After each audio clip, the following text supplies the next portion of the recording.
Kuna vijana tayari wameshajisajili parokia Kiendege, tayari kuna vijana wameshajisajili parokia Kisasa pamoja na parokia ya Swaswa. Okay. Na mpaka saizi ni washiriki takribani wangapi ambao mpaka saizi wamesha clear na wameshachukua kits zao? Mpaka hadi sasa hivi wameshafika vijana 220 na bado tunaendelea kusajili, na tunaona watu wanakuja kwa kasi, kwa tunategemea kupata watu 500. Wewe kama katibu unakimbia kilomita ngapi? Mimi kama katibu nitakimbia kilomita 20. Kilomita 20. Katibu, naweza kusema wewe ndio mwenye marathoni yenyewe, tunaweza kusema tukisema katibu unatuhakikishaje katika upande wa afya? Afya kila kitu kipo vizuri. Watu wa Dar es Salaam watakuwepo pamoja na watu wa afya, watu mbalimbali watakuwepo kwa ajili. Niko mara nyingine na leo niko na kijana wangu hapa Viwawa. Huyu tena yuko kwenye kamati ya michezo. Nataka nielekeze na asiniambie chochote vikapishana.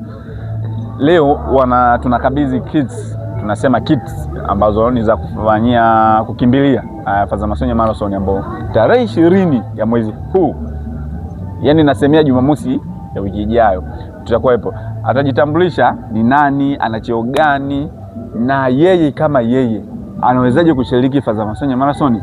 Karibu. Asante. Mapendo.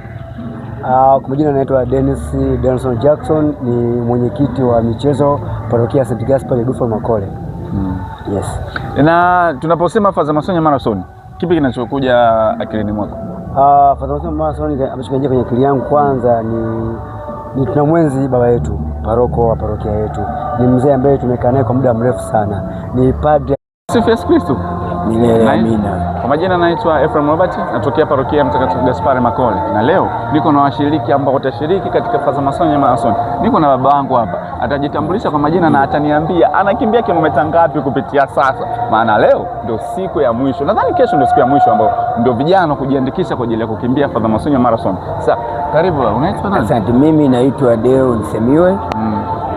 Nitashiriki kilomita 5. Kilomita 5. Katika kumuunga mkono baba paroko Fadzamasonye katika kuendeleza tegemezi la masista wetu wasiyekuwa na uwezo, umri umekwenda, katika kutegemeza ujenzi wa kanisa letu la mtakatifu parokia ya Mtakatifu Gaspari Makole.